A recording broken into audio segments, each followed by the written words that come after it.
Bueno, para el día de hoy vamos a recordar un poquito el contenido que hemos visto durante todos estos días.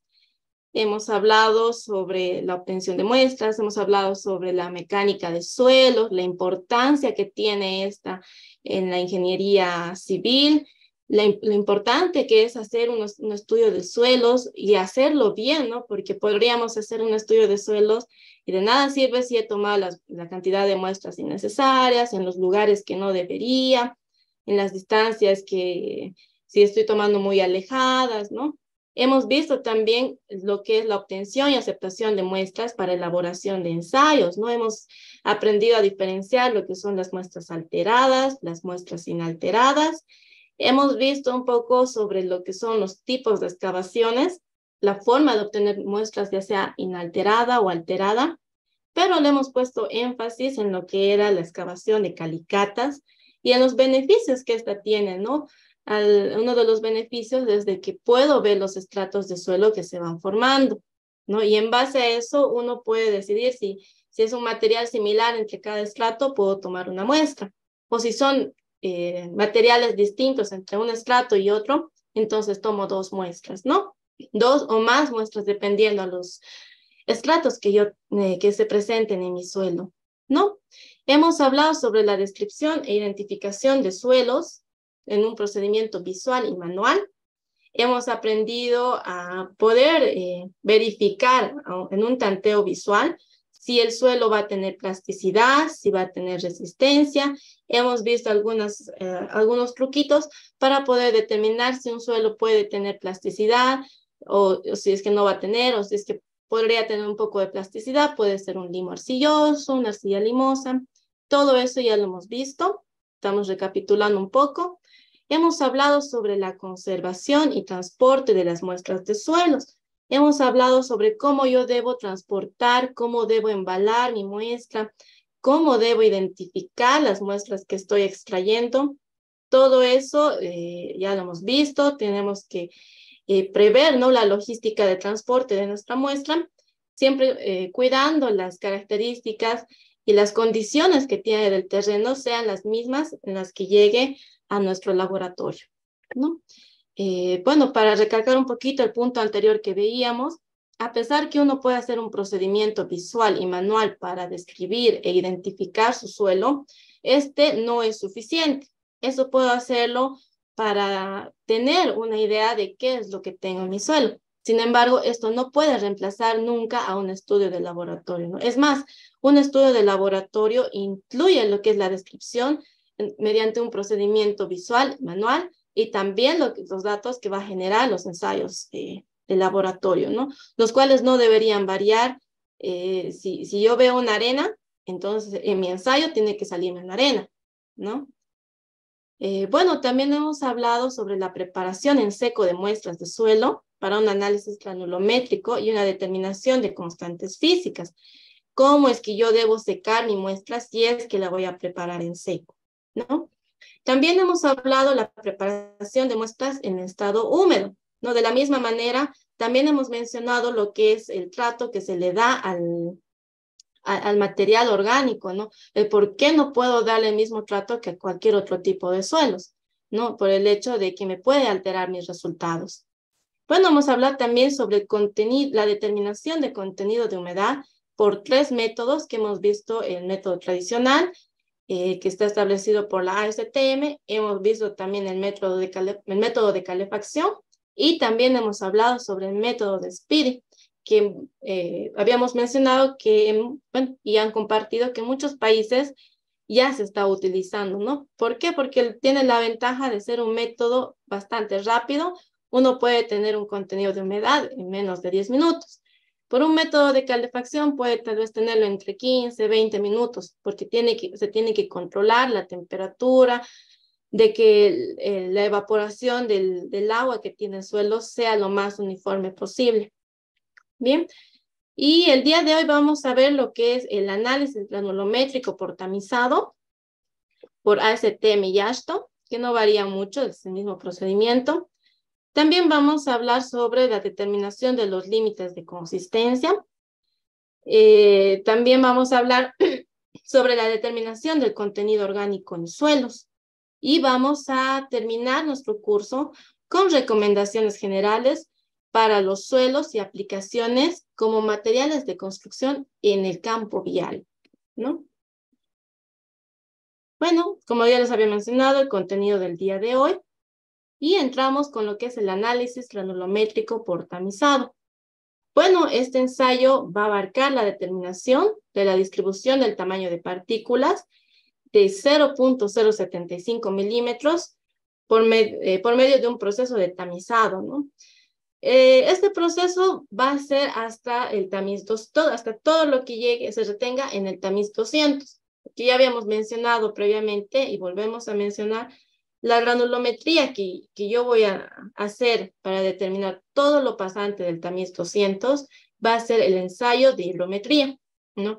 Y ya lo que confiere el ensayo de hidrometría tiene también otras especificaciones, ya sea una hidrometría simple o una hidrometría doble, ¿no?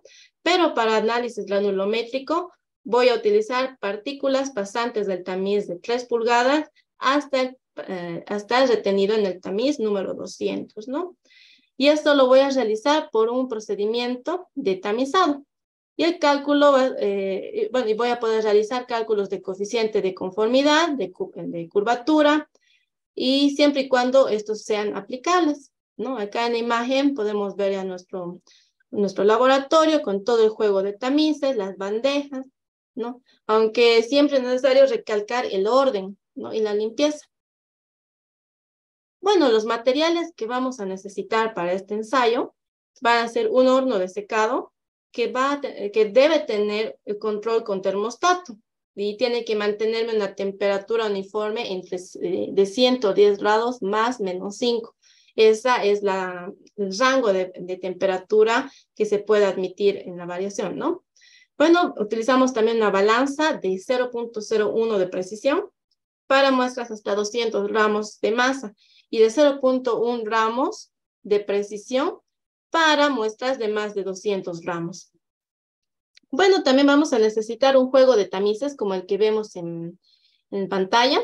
Vamos a necesitar un juego de tamices de 3 pulgadas, 2 pulgadas y media, 2 pulgadas, 1 pulgada y media, 1 pulgada, 3/4 de pulgadas, 3/8 de pulgadas, tamiz número 4, tamiz número 10, 40 y 200. Ya. También voy a necesitar un desecador con contenidos de sílica gel, que es lo que habíamos mencionado también ayer, que es un sistema que nos ayuda a bajarle la temperatura a la muestra sin que se añada el contenido de humedad del ambiente a la muestra. Pero si no contamos con este desecador, no hay ningún problema. Ponemos la muestra a enfriar en un lugar donde no le llegue el agua, no le llegue la humedad, ¿no? Vamos a utilizar un mortero, una punta de caucho, como habíamos mencionado. ¿Por qué? Para no dañar las partículas de suelo. Si es que se tienen, podemos utilizar cuarteadores, que es lo que también habíamos mencionado en algunas clases. Creo que no hice la recopilación, pero también hemos aprendido a cuartear muestras, ¿no? Y es la misma idea para muestras de suelo fino o de suelo granular. Entonces, puedo cuartear mi muestra de forma manual o de forma automática con un cuarteador, ¿no? Y bueno, equipo de manipuleo, lo que son guantes de asbesto, cepillos, brochas para limpiar los tamices, ¿no? Y recipientes metálicos, ¿no? Los guantes de asbesto son por seguridad para no quemarnos al momento de manipular la muestra en estado caliente. Bueno, hablamos ahora sobre la preparación de muestra. Una vez obtenida la muestra de campo, esa muestra nos tiene que llegar al laboratorio sellado herméticamente sin que haya fugas de muestra, que la bolsa esté rota o algo por el estilo, ¿no? Por eso incluso uno de los participantes comentaba el día de ayer o anteayer de que él le ponía en doble bolsa. Es totalmente válido. Mientras más protegida esté mi muestra, mucho mejor, ¿no? Y bueno, vamos a fragmentar los agregados del suelo utilizando un mortero hasta obtener granos separados. El siguiente paso que vamos a realizar va a ser secar el suelo en el horno a una temperatura constante. 110 más menos 5 grados, ¿no? En un horno donde pueda controlar el termostato. Bueno, vamos a seleccionar una cantidad de muestra representativa, ya sea por un cuarteo o por selección aleatoria del suelo, o mezclando regularmente el material antes de obtener la muestra requerida. Lo ideal sería obtener esta muestra representativa por un cuarteo, que ya lo hemos aprendido. Ahora, ¿por qué menciono esto, lo de fragmentar los agregados del suelo utilizando un mortero antes de cuartearlo? Lo que pasa, y en especial cuando se tienen muestras, por ejemplo, de ya un terreno compactado o lo que es de calicatas, viene, como el terreno ya está compactado, entonces al hacer mi excavación, puede que yo vaya sacando terrones. Entonces estos terrones yo no los puedo tener así en grande. Necesito fragmentarlo para poder hacer una distribución más homogénea al momento que haga mi cuarteo, ¿no? Porque el propósito de realizar un cuarteo es de que yo pueda obtener una muestra representativa de todo el conjunto que yo tengo, ¿no? Y bueno, entonces habíamos mencionado también antes lo que es el tamaño máximo de partículas. Va a ser el tamaño de la partícula más grande que pueda pasar por un tamiz, ¿no? Tenemos también la delimitación del tamiz de 3/8, 3/4, 1 pulgada, 1,5, 2, 3 pulgadas. Y la masa de muestra mínima a tomarse para 3/8 de pulgada, por ejemplo, 500 gramos. Pero para 3 pulgadas, 5,000 gramos, ¿no? ¿Por qué? Porque necesito tener una muestra más representativa, ¿no? Bueno, y acá creo que no lo mencioné. Para material fino, lo recomendable es tener unos 500 gramos. Pensé que la ASTM nos dice que debería ser 250 gramos por material fino pasante del tamiz 4, pero es una recomendación del tamiz mínimo, digo, de la cantidad mínima. La AASHTO no se especifica, en especial otro apartado que tiene la AASHTO, que es la AASHTO T27, nos dice que con 500 gramos ya podemos hacer un buen análisis granulométrico sin necesidad de arriesgarnos con poca muestra, ¿no? Esta es la misma de la anterior. Bueno, el procedimiento de ensayo. En un recipiente, siempre recipientes limpios, secos, ¿no? Y limpio es porque a veces cuando utilizamos en laboratorio tantos recipientes, a veces quedan residuos de un anterior ensayo. Entonces, siempre hay que tener ese cuidado de tener todo limpio, ¿no? Y va a ser lo mismo. Vamos a determinar la masa del recipiente que voy a utilizar. Luego voy a seleccionar una muestra de suelo seco y vamos a determinar su masa seca de muestra de suelo, ¿no? Y eso junto con el recipiente. Es decir, voy a tener una masa de muestra, o sea, una masa de muestra de suelo más recipiente, ¿no? O también lo podré tomar restando la masa del recipiente. La idea es tener registrado la masa seca de la muestra de suelo. ¿Me imagino? Bueno, el siguiente paso va a ser colocar la muestra de suelo en el tamiz 200 y vamos a proceder a lavar cuidadosamente. Dependiendo del tipo de material, se puede hacer directamente el lavado o en algunos casos va a necesitar que se haga un secado. En especial las arenas no necesitan ser secadas, ¿no? Porque como habíamos visto cómo se ve una arena al microscopio, entonces tienen las partículas redondeadas. No suele tener tanta porosidad, como diría, tantos espacios entre sus partículas internas. Entonces va a ser fácil lavar porque al simple echarle un poco de agüita ya va a ir soltando todo lo sucio que tenga, ¿no? A diferencia de lavar, por ejemplo, una arcilla o una arcilla bien compacta, lavarlo se va a hacer un poco, así en estado húmedo se hace un poco complicado, porque al momento de lavarlo, yo le voy a echar agua y se va a hacer como toda una pasta. Entonces, para esto, el procedimiento recomendado es tomar la muestra y secarla al horno, ¿no? Yo les podría decir unas 16 horas más o menos, pero cuando ya esté seco, ya se lo puede quitar, ¿no? Una vez que se retira esa muestra seca ya de arcilla o material con plasticidad, entonces yo retiro del horno y pongo a remojar un momento con un poco de agua. ¿Qué es lo que estoy haciendo? Voy a hacer, al momento de secar, voy a hacer que todas sus partículas lleguen a un poco comprimirse, ¿no? Dejando sueltas las partículas más finas. Y al momento de echarle agua, estas partículas finas van a tender a desprenderse, ¿no? Y ahí va a ser ya cuando yo voy a poder tomar el tamiz 200 y voy a proceder a lavar. Este lavado tiene que ser cuidadosamente y puede realizarse con agua del grifo, ¿no? Lo que sí no puede realizarse es con agua sucia o agua con algas, con materia o demás, ¿no? Tiene que ser agua limpia, pero con agua limpia del grifo ya es suficiente. Me dicen la pregunta, ¿qué tiempo debe secarse la muestra en el horno? 24 horas debería ser, pero para el lavado puede ser menos. Para cuando voy a lavar arcilla puedo dejarlo incluso menos de 16 horas.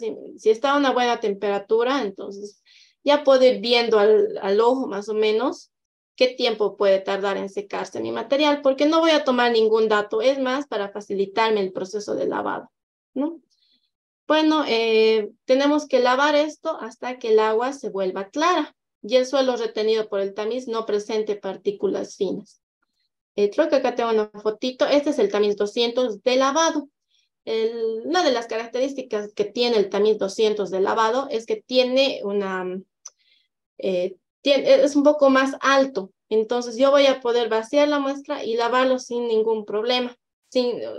Bueno, sin tanto cuidado de que se me escape la muestra, ¿no? Pero siempre hay que mantener el cuidado de no perder ni una porción de muestra. Bueno, entonces lo que yo voy a hacer es ir constantemente echándole agua. Ahora, si está la muestra demasiado sucia, puedo retirarla a un recipiente que yo tenga con una base plana. Y bueno, recomendable usar guantes para el proceso de lavado. ¿Por qué? Bueno, eso es más por el tema de que no pueda atascarse las partículas más finas entre las uñas, ¿no? Entonces, para tener mayor cuidado, siempre usar guantes. Y pues en este recipiente plano que yo tenga, voy a ir frotando suavemente. No lo voy a ir apretando, ¿no? Suavemente vamos a ir revolviendo la pastita que se va a hacer para quitarle todas las partículas más finitas que tengan entre las partículas más grandecitas, ¿no? Bueno, este procedimiento lo voy a hacer hasta que el agua quede limpia y hay que tener mucho cuidado con el tamiz 200. Si existe una considerable cantidad de material grueso, es recomendable utilizar el tamiz 4, además del 200, a fin de reducir el tamaño al tamiz 200. Lo que pasa es de que cuando hay partículas más grandes del tamiz 4, hay partículas que tienen las aristas bien marcadas, ¿no? Son partículas bien, puede ser material chancado o roca triturada, entonces van a tener las aristas más marcadas. Cuando yo haga el proceso de lavado, estas partículas pueden tender a romper el material del que está hecho mi tamiz de lavado, o también pueden impedir que yo lave correctamente mi material que va a estar reteniendo el tamiz 200. Entonces, ¿qué es lo que voy a hacer? Lo que voy a hacer es poner el tamiz 200 y puedo poner encima el tamiz 40, ¿no? Entonces ahí vacío mi muestra y sobre eso voy a ir lavando lo que tengo. Bien. Bueno, procedimiento de ensayo. Vamos a determinar nuevamente la masa del recipiente liso y bueno, limpio y seco, mejor dicho, ¿no? Eso ya es después de que hemos lavado. Una vez que hemos lavado, y aquí creo que no puse el procedimiento, vamos a devolver al horno hasta secar la muestra, ¿no? Porque no se lo puede tamizar así en húmedo. Bueno, yendo al procedimiento que vamos a tener, vamos a determinar la masa del recipiente limpio y seco. Y bueno, el material retenido debe ser cuidadosamente vertido en el recipiente previamente pesados. Se debe tener cuidado de no dejar partículas en la malla del tamiz. No, lo que pasa es de que incluso al momento de lavar, hay que, al momento de lavar, voy a retirar el material a otro recipiente con sumo cuidado. Entonces voy a encargarme de limpiar todas las paredes de lo que es el tamiz. Lo mismo va a pasar cuando voy a tamizar en seco. Hay cepillos especiales o con una brochita lo que yo puedo hacer es limpiar las aperturas de las mallas, ¿no? Cuidadosamente sin romper lo que son estas mallas. En especial el tamiz 200, que se dice, ¿no? Que es el más delicado y el más caro. Bueno, dejamos reposar la muestra lavada hasta que la parte superior en su tensión se aclare. No, lo que pasa es que cuando voy a lavar, voy a vaciar en un recipiente, pero necesariamente voy a vaciarlo con agua. Entonces, lo que voy a hacer es dejarlo un momentito que repose y por su propio peso las partículas van a caer hasta el fondo. Luego voy a poder retirar el agua que está encima, ¿no? Casi en su totalidad.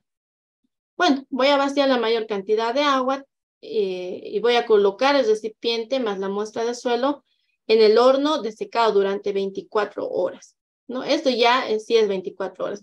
Antes del lavado tal vez podía dejarlo un poco menos en el horno, pero después del lavado 24 horas. Luego de ese tiempo sacamos del horno y dejamos enfriar.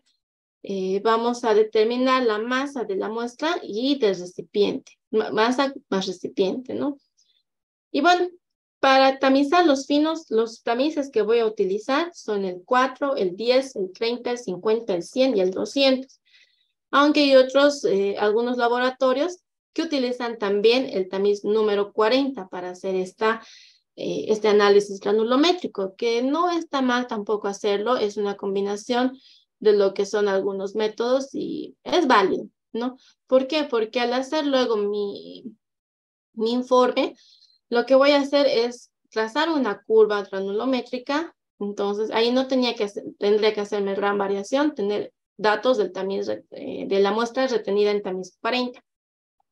Y bueno, una vez que tengo armado lo que es mi juego de tamices, si es que tengo una máquina de tamizado, entonces pongo todo armadito y bueno, siempre, ¿no? La bandeja abajo, el orden de los tamices y la tapa encima, ¿no? Y luego se lo pone en funcionamiento durante unos 10 minutos. Ya hay un comentario que dice arenas con rabas, angulosas, subangulosas y a subredondeadas, ¿sí? Eso es para el lavado, ¿no? De que se tiene que cuidar esas partículas.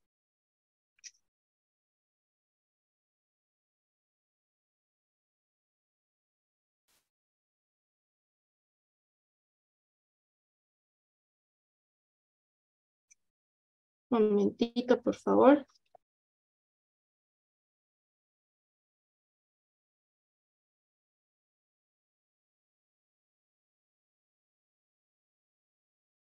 Un momentito me van a dar, por favor.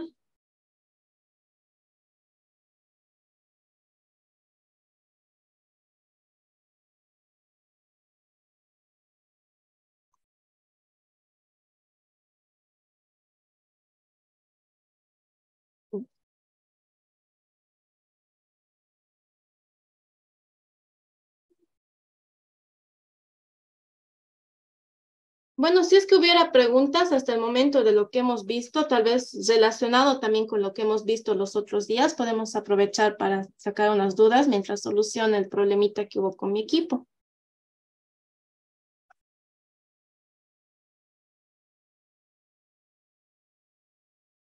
A ver, vamos a ver.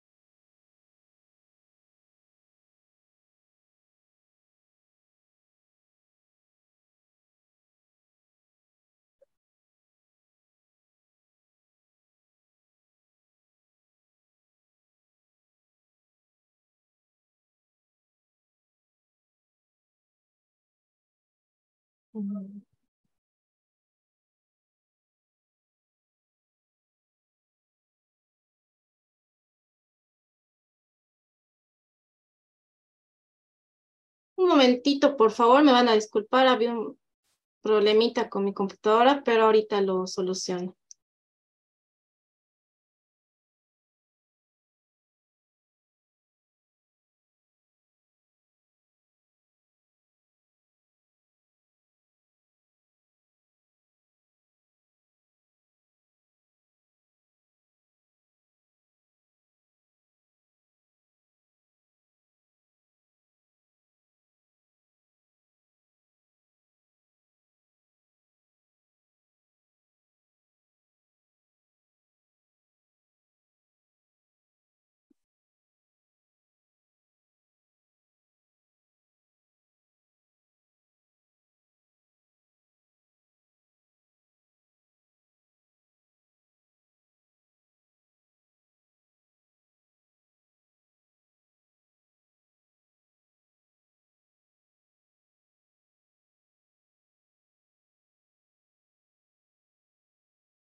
Ya.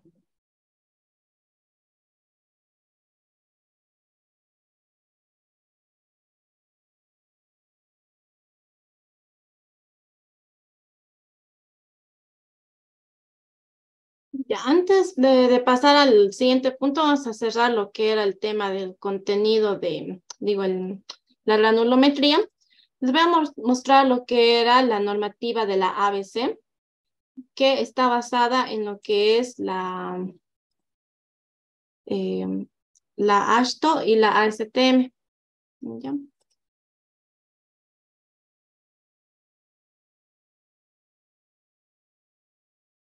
No sé si se logra ver ya mi pantalla, creo que ahora sí. ¿Se me pueden comentar si ya se ve mi pantalla?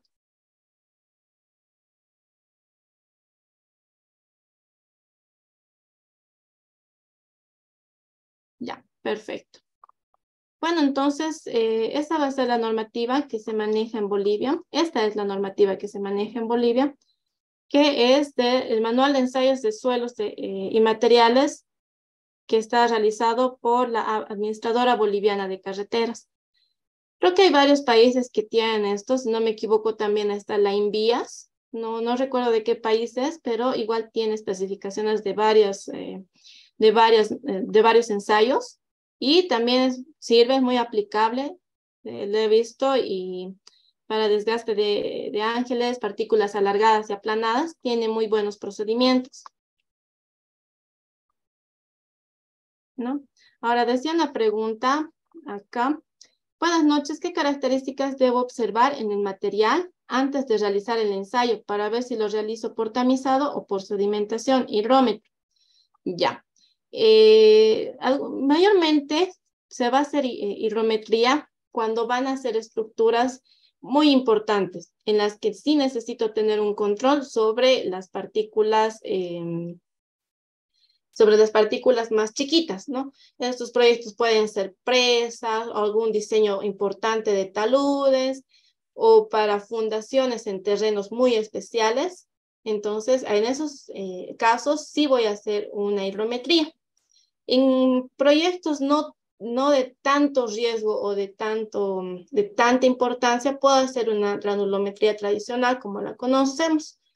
Pero si es que yo quiero decidir cuándo hacer hidrometría y cuándo hacer un tamizado tradicional, sí o sí necesito hacer el tamizado tradicional, ¿no? Pero voy a hacer hidrometría cuando vea que las partículas pasantes del tamiz 200 van a ser significativas, van a ser un porcentaje significativo. Dice, en la clase anterior comentó sobre arcillas y limos, pero no escuché nada relacionado con la aplicación del índice de plasticidad en la selección de bancos de materiales.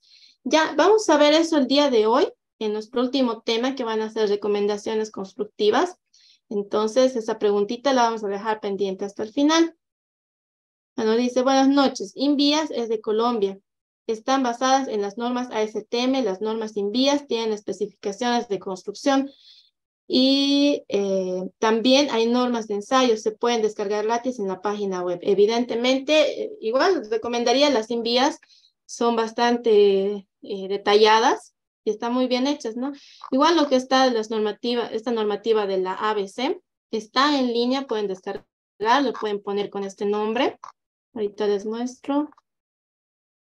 Lo ponen con este nombre, Manual de Ensayos de Suelos y Materiales de la ABC. Y está para descarga de cualquier interesado, ¿no? Tiene lo que es el glosario de términos, en que están todos los términos que se manejan, términos técnicos que se manejan en toda la norma, y su índice, ¿no? Lo que quería mostrarle era el de granulometría. Me dan un momentito.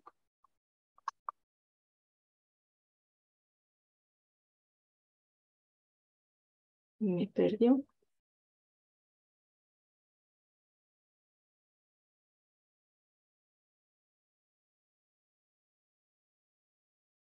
Aquí también está lo que es más detallado, lo que hemos visto, conservación y transporte de muestras. Entonces, en este tipo de normas están todo detallado, aunque como les decía, yo no desacredito la INVIAS, está muy bien hecha y también tiene casi lo mismo, no varía tanto con lo del ABC en algunos procedimientos.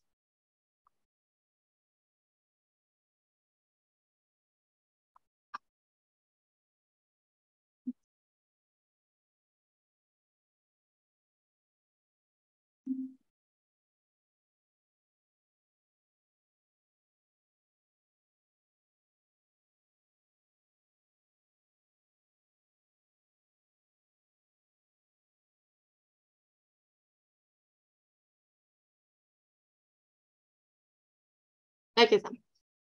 Esta es la normativa que resume lo que es el análisis granulométrico por tamizado. No habíamos hablado sobre los materiales a utilizarse, que no varía mucho con lo que les dije. Y el procedimiento, ¿no? Que ya lo habíamos hecho.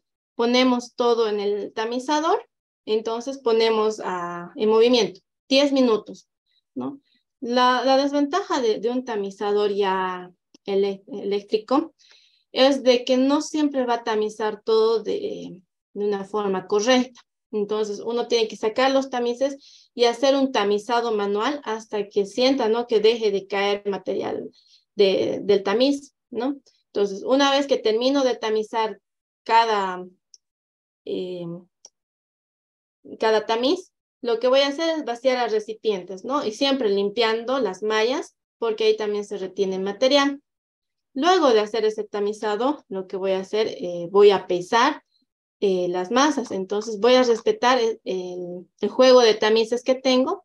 Lo que voy a pesar va a ser retenido bueno, en 3 pulgadas. No voy a utilizar el retenido. Voy a utilizar retenido en 2 pulgadas y media, en 2 pulgadas, en 1,5, en 1 pulgada, 3/4, 3/8 y demás, ¿no? Pero lo ideal es separar lo que es el material grueso del material fino. Si pueden ponerlo en comentarios, ¿cuál es el tamiz que me va a dividir entre grava y material fino? ¿Puedo reemplazar yo ese tamiz por otro? Mauricio dice el tamiz 4. Evidentemente es el tamiz 4 el que me va a definir, ¿sí? Gracias, Jorge. Tamiz 4 es el que me va a definir lo que es material grueso y material fino. Ahora, ¿puedo reemplazar yo este tamiz 4? Si no tengo el tamiz 4, ¿puedo usar otro tamiz? Igual pueden responder en comentarios. Bueno, tamiz 4, Andrés, Denis, gracias. Ahora, si yo no tengo el tamiz 4, no puedo reemplazar porque este me va a definir si es material grueso o fino. Entonces, este tamiz, imposible reemplazarlo. No puedo cambiar este tamiz por otro porque su apertura es única. ¿Ya? Entonces, si no tienen tamiz 4, sí o sí hay que conseguir 4 porque ese es el único que me va a definir. Bueno, una vez que yo haya pesado y demás, voy a tener este formato para yo llenar mis datos, ¿no? Tengo el tamaño nominal del tamiz. Podemos ampliar un poco la imagen. A ver. Creo que no se puede acá. Ya, no sé si se logra ver. Voy a tener tamiz nominal tamaño nominal del tamiz. Esto va a ser estos datos que veíamos al inicio. Tamaños nominales de apertura, ¿no? En milímetros y en pulgadas. Y bueno, ¿qué es en pulgadas? Lo que más se conoce. Voy a llenar eso en estas casillas. Luego voy a llenar el peso retenido en cada tamiz. Si estoy tamizando en el tamiz 4, voy a registrar el material que se me ha retenido en el tamiz 4, ¿no? Y bueno, como les dije ayer, el ensayo de contenido de humedad se encuentra en todo lado. Lo voy a utilizar para cualquier cosa. Entonces, también voy a tener en mi planilla de análisis granulométrico lo que es el contenido de humedad, ¿no? Aunque en algunos otros laboratorios en sus planillas tiene el dato de número de recipiente, ¿no? Ese dato ya es más opcional. Lo que sí es importante tener anotado lo que es la masa de la muestra más recipiente, masa del recipiente y la masa de la muestra seca. Y bueno, ¿y cómo hago el resto de los cálculos? El porcentaje retenido, que va a ser este, a ver un momentito. Ya. Vamos a pasar al tema de los cálculos, ¿no? Vamos a calcular el porcentaje de sobretamaño de acuerdo a esta siguiente expresión. Sobretamaños lo llamo ST y voy a llamar a B como la masa del material de sobretamaño máximo absoluto especificado. Y a la letra A como la masa de la muestra total. A ver si pueden comentar qué es lo que entienden por sobretamaño. O cómo voy a saber qué es un sobretamaño.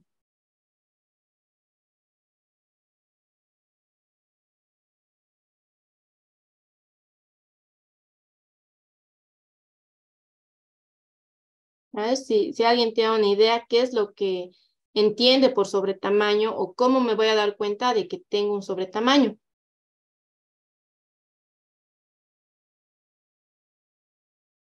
Ya, a ver, para darles chanchullita. Dice, a ver, las partículas que son mayores a 3 pulgadas. Exactamente, Jorge, todo lo que va a ser mayor a 3 pulgadas va a ser sobretamaño, ¿no? Y todo lo que esté arriba del tamiz de 3 pulgadas no voy a poder utilizar en lo que es mi análisis granulométrico. Dice lo que tenga el tamiz de 3 pulgadas, el sobretamaño se puede evidenciar al momento de cuarteo, exactamente. Al momento de cuartear, si yo tengo así rocas grandes, es mejor que yo me agarre mi tamiz de 3 pulgadas y no meta mis sobretamaños al cuarteo. Yo lo quite y posteriormente yo lo pueda pesar, ¿no? Dice mayor a 3/4. No, 3/4 es todavía un poco chiquito. Sobretamaño va a ser mayor a 3 pulgadas, lo que en algunas bibliografías le dicen guijarros. Pues si tamaño es mayor a 3 pulgadas. Muy bien, muchas gracias a todos por participar. Sobre tamaños lo vamos a decir a lo que es mayor a 3 pulgadas y esto no va a entrar a mi granulometría. Sin embargo, yo tengo que saber cuál va a ser mi porcentaje de sobretamaños. Entonces, lo que voy a hacer, voy a pesar los sobretamaños que tenga y voy a relacionarlo con la masa de la muestra total, ¿no? Por 100% y voy a tener mi porcentaje de sobretamaños. Bueno, lo siguiente que voy a calcular va a ser el porcentaje retenido en el tamiz que estoy analizando respecto del material sobre 4.75 milímetros, de acuerdo a la expresión. RI, voy a llamarlo porcentaje retenido. MI, masa retenida en el tamiz del material sobre 4.75 milímetros. C, voy a llamar a la masa de fracción bajo 4.75 milímetros. D, voy a llamar a lo que es la masa de fracción sobre, es decir, lo retenido, 4.75 milímetros, ¿no? Entonces, esto me va a dar como resultado lo que es el porcentaje retenido en el tamiz. Bueno, el siguiente parámetro que yo voy a calcular para rellenar mi tablita va a ser el siguiente. Porcentaje retenido en el tamiz del material debajo de 4.75 milímetros, de acuerdo a la expresión, ¿no? Retenido debajo de 4.75. Este 4.75 va a ser este. ¿Dónde está? El tamiz 4. ¿no? Lo que decíamos que me va a dividir lo que es material granular y material fino. Digo, material grueso y material fino, ¿no? Entonces, aplico nada más la fórmula donde C es masa de fracción debajo de 475. MI va a ser masa retenida en el tamiz MI del material bajo 475. Vamos a tener masa de muestra reducida por cuarteo de la fracción bajo 475 y la masa de fracción sobre 475 milímetros, ¿no? Entonces, de esta forma vamos a tener lo que es el porcentaje retenido en el tamiz y del material bajo 475. El punto 21 era sobre y este punto 22 es debajo, es decir, lo que pasa. Bueno, y nos dice el punto 23, exprese la granulometría como porcentaje acumulado de masa por cada tamiz, indicando como primer resultado el del menor tamiz, ¿no? Vamos a ir en orden de tamices, en el que pasa el 100% y expresando el resultado para los siguientes tamices, como la diferencia entre un porcentaje, que va a ser el que va a pasar el tamiz rápidamente, bueno, inmediatamente anterior al del cálculo, y es retenido en el tamiz de cálculo, ¿no? Bueno, el siguiente punto nos dice los resultados de la granulometría van a expresarse en forma gráfica en un sistema de coordenadas ortogonales, es lo que les decía, ¿no? En abscisas a escala logarítmica. Se indican las aperturas de los tamices en las ordenadas y en las ordenadas. A escala lineal, los valores de los porcentajes que pasan en cada tamiz.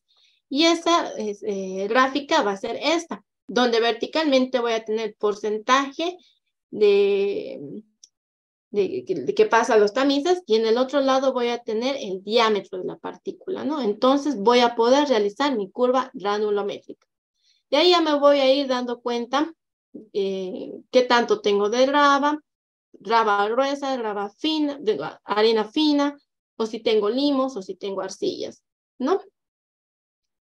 Bueno, con esto sería todo lo que es el análisis granulométrico, no es muy complicado. Las recomendaciones sería tener mucho cuidado con los tamices al momento de tamizar, siempre limpiarlos a detalle. Al momento del lavado, cuidar el tamiz 200, que no se escape muestra. Lo que pasa algunas veces con el tamiz 200, con tanto uso, es de que le aparece unas aperturas. Entonces se va rayando el tamiz 200 como si fuera una telita.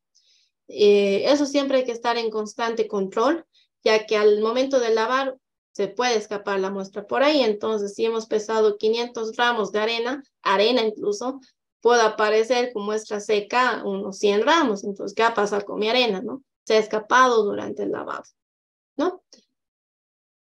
Bueno, entonces vamos a pasar a lo que es la determinación del contenido orgánico en suelos mediante pérdida de ignición. Y eso está por la norma AASHTO T267. Bueno, dice que el método de pérdida por ignición para la determinación de un contenido de materia orgánica es más aplicable a materiales identificados como turbas, lodos orgánicos y suelos que contengan materia vegetal relativamente no descompuesta ni deteriorada, o materiales de plantas frescas como madera, raíces, pasto, materiales carbonáceos, ¿no? Como ignito, carbón, etc. Una forma también de saber que este suelo va a tener materia orgánica, en especial cuando son suelos mezclados con limos, si vamos a sumergir lo que es nuestro material en agua, la materia orgánica va a tender a flotar, lo que son trocitos de madera, o ramitas chiquitas, o pajas, entonces eso va a tender a flotar, entonces yo puedo ya determinar que tengo materia orgánica. O también lo que pasa algunas veces es cuando llega materia orgánica, suelo orgánico, con bastantes fracciones de carbón o materia orgánica ya en desintegración o algo así. Entonces se pone el agua así como si estuviera bastante negra con unas masitas más o menos encima, ¿no? Bueno, entonces este método nos va a servir para determinar una oxidación cuantitativa que va a tener la materia orgánica en los materiales, ¿no? Y nos va a dar una estimación aproximada, pero válida, de un contenido orgánico, ¿no? Para hacer el método de la combustión húmeda, vamos a recomendar cuando se desee determinar material orgánico, pero va a ser material de tipo humus, que va a ser más oxidable para suministrar información relacionada con la adecuabilidad del suelo para cultivo. Eso no nos compete. Bueno, ¿qué es lo que voy a necesitar? Equipos y materiales. Vamos a necesitar un horno y de la misma forma, de las mismas características que hemos solicitado antes, ¿no? Que me mantenga la temperatura a 110 grados, más menos 5. O si está graduado en Fahrenheit, 230 grados Fahrenheit, más menos 9. Bueno, y cuando se va a secar el material liviano, puede ser necesario utilizar un horno de gravedad en lugar de uno de convección.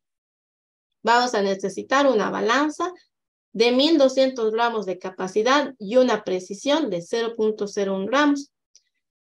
Vamos a necesitar una mufla que pueda mantener una temperatura continua de 445 grados más menos 10 centígrados y que tenga una cámara de combustión donde se pueda acomodar el recipiente designado con la muestra. El registro del pirómetro va a indicar la temperatura mientras se hace uso. Crisoles o platos de evaporación. Estos crisoles de pedernal van a ser materiales de aleaciones de aluminio, porcelana o níquel, de 30 a 50 ml de capacidad.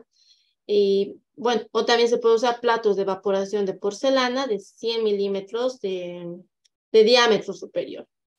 Vamos a utilizar desecadores de un tamaño adecuado, recipientes a prueba de moho, de metal, porcelana, vidrio o recubiertos de plástico, y algunos suministros como los guantes de asbesto, pinzas, espátulas, etc. Ahora, este método no es el único para determinar materia orgánica, tampoco es los únicos que son para determinar materia orgánica, ¿no? Hay otros métodos y les voy a explicar en un momento. Bueno, vamos a preparar la muestra para determinar materia orgánica.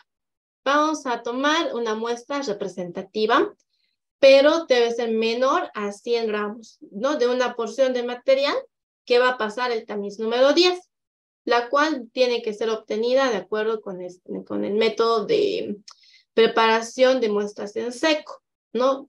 Es el mismo método que ya hemos visto para preparación de muestras para el análisis granulométrico o determinación de constantes físicas. Bueno, el siguiente paso, vamos a colocar en un recipiente la muestra y vamos a secar en un horno a 110 grados hasta tener un peso constante, ¿no? Vamos a remover del horno y colocar en el desecador para dejar enfriar, recordando de que el desecador nos sirve para que no se añada tampoco humedad y puedan tener una gradiente de temperatura más suave, ¿no? Bueno, tenemos aquí una observación, dice que pueden permitirse que la muestra permanezca en el horno hasta cuando se vaya a conseguir con el resto, hasta que se vaya a proseguir con el resto del ensayo. Bueno, procedimiento. Vamos a escoger una muestra que pese aproximadamente 10 a 40 gramos. Vamos a colocar en crisoles tarados o en platos de evaporación. Nos referimos con crisoles tarados, es que yo voy a poner este crisol en la balanza y lo que voy a hacer es marcarle el cero, ¿no? O cerearle, como le dicen en algunos lados.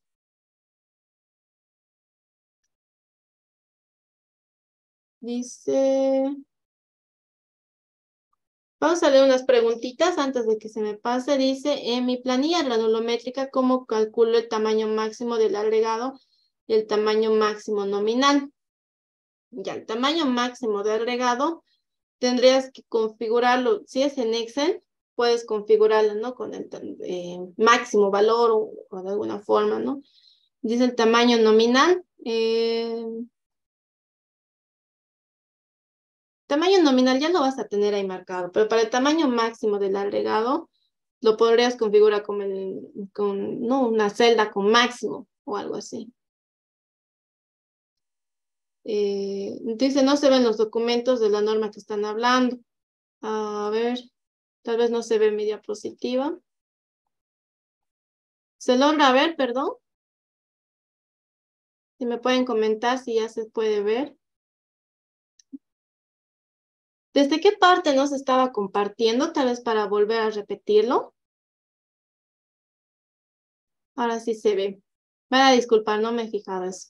¿Desde qué parte? Repetimos todo otra vez para que lo puedan observar.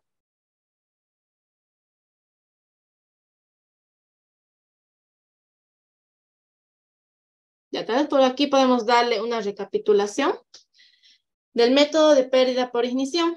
No habíamos dicho de que va a ser aplicable a materiales que tengo identificados como turbas, lodos orgánicos y suelos que van a tener materia vegetal, ¿no? Relativamente que no estén descompuestas ni deterioradas. Generalmente los suelos que están con materia vegetal en descomposición van a tener un olor que se sienta, un olor particular, ¿no? Pero este método también puedo utilizarlo en materia vegetal que no esté en descomposición. Bueno, también van a ser como materiales con plantas, plantas frescas como maderas, raíces, materiales carbonáceos, ignito, carbón, etcétera, ¿no? Y como les decía, el carbón, cuando yo cuando ponga mi muestrita de suelo en agua, el carbón va a ir ascendiendo, ¿no? Porque es un poquito más ligero sus partículas, si es que está finito, ¿no? Bueno, habíamos hablado de los equipos y materiales, el horno, a una temperatura de 110 grados, porque lo que voy a hacer es meter al horno y que se quite lo que se tenga que quitar, que se queme lo que se tenga que quemar, ¿no? Y cuando se queda material liviano, puede ser necesario utilizar un horno de gravedad en lugar de uno de convección, ¿no? Vamos a utilizar una balanza de 1200 gramos de capacidad con precisión de 0.01 gramos. Mufla que puede tener una temperatura de 445 más menos 10 grados, que tenga una cámara de combustión donde se puede acomodar recipiente designado de la muestra. Vamos a necesitar crisoles o platos de evaporación, que son platos especiales.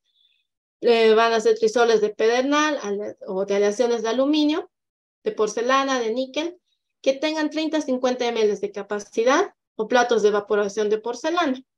De secadores, recipientes a pruebas de moho, que sean de metal, porcelana, vidrio o plástico recubierto, ¿no? Y vamos a necesitar también guantes de asbestos. Bueno, para la preparación de la muestra habíamos mencionado que debe tomarse una muestra representativa menor a 100 gramos de una porción de material que lo vamos a tamizar en el tamiz 10, ¿no? De la cual ya hemos obtenido, de acuerdo al método que hemos visto anteayer incluso, preparación en seco de muestras de suelo para análisis granulométrico y determinación de constantes físicas, ¿no? Entonces vamos a colocar en un recipiente la muestra y vamos a meterla al horno a 110 grados centígrados hasta que el peso esté constante, ¿no? Eso hace unas 24 horas más o menos. Vamos a remover del horno, colocamos al desecador para que pueda enfriarse.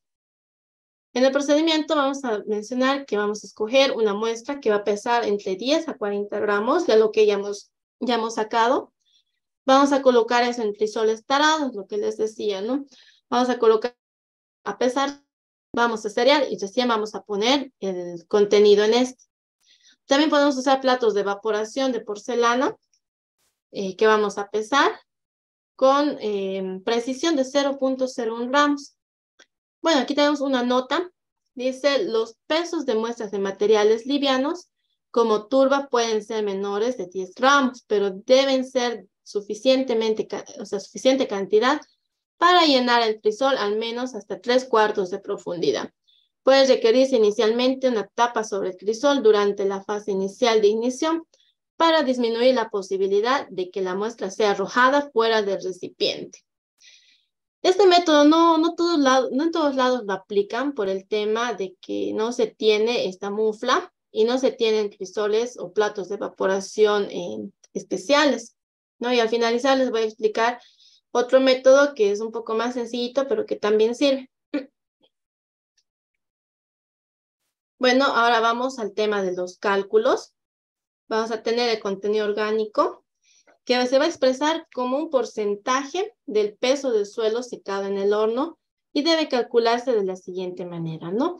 Porcentaje de materia orgánica va a ser A menos B, B menos A por 100. Va a ser algo similar a lo que era el contenido de humedad, si se dan cuenta. A, peso del crisol o plato de evaporación y del suelo seco al horno antes de la ignición. B, va a ser peso del crisol o plato de evaporación y del suelo seco después de la ignición, ¿no? Entonces, la diferencia que acaba de ver va a ser lo que voy a obtener como numerador. Luego, abajo igual, va a ser peso del recipiente menos el suelo después de la ignición. Y C va a ser peso del crisol o plato de evaporación con aproximación a 0.01 gramos, ¿no? Entonces, vamos a tener esta relación multiplicado por 10. Tengo el porcentaje de materia orgánica, ¿no? Calcules el porcentaje de contenido orgánico con aproximación de 0.01 gramos. Entonces, tenemos que tener buenas balanzas para hacer este tipo de procedimientos. Ahora, otro procedimiento que no lo puse acá, pero les voy a explicar.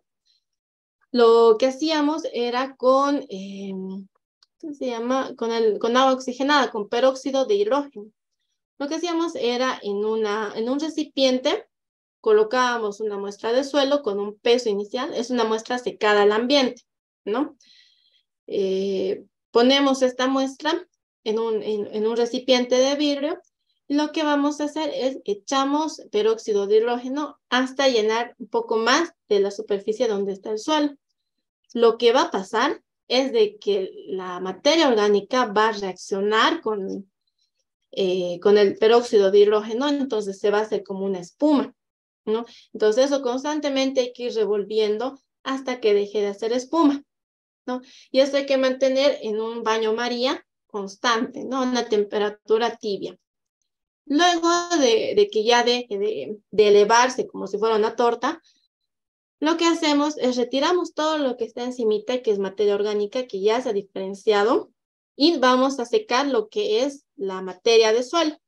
Y vamos a hacer los mismos cálculos como si fuera un contenido de humedad normal secado en horno, ¿no? Vas a tener la masa la masa húmeda, masa seca. En este caso vamos a tener masa con materia orgánica y la masa seca del suelo por 100 y obtenemos la materia orgánica. Ya, está bien.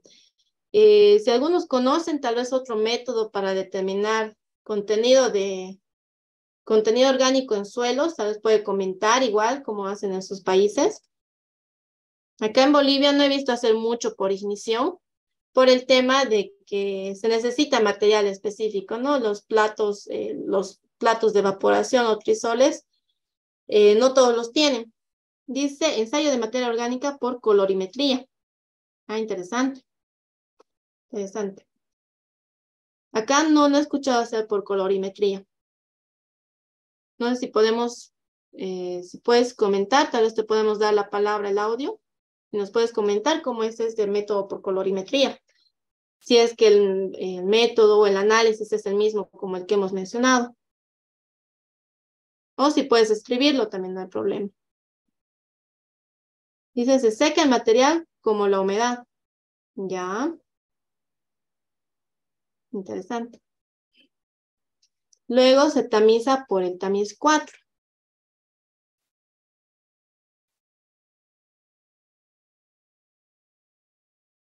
Ya.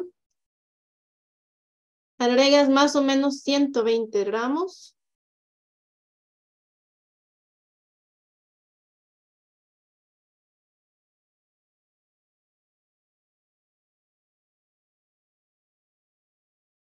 En un frasco de volumen conocido.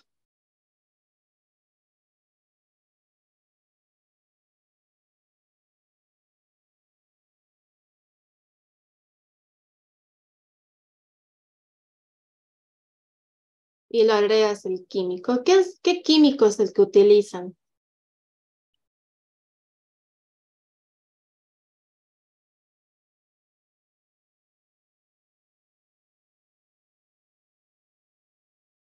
La ventaja, por ejemplo, de usar el peróxido de hidrógeno es de que no es muy difícil conseguirlo.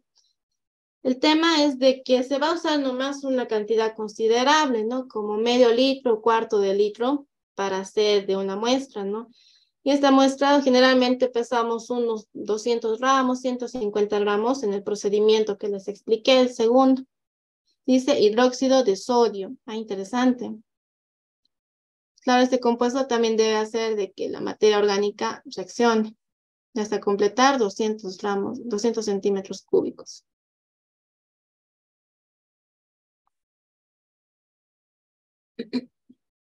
Hidróxido de sodio. Muy bien, muchas gracias Andrés por tu comentario.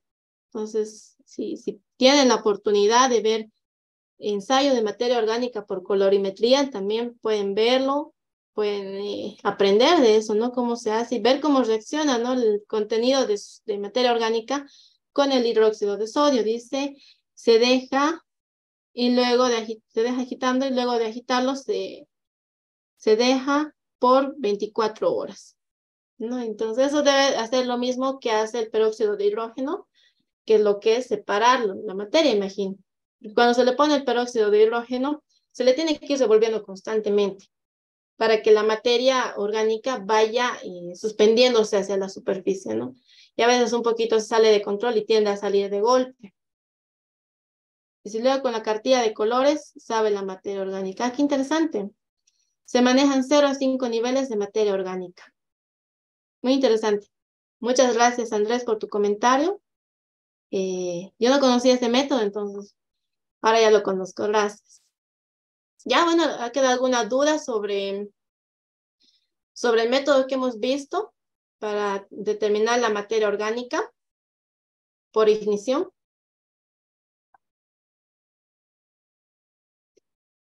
ASTM C40. Ya, muchas gracias.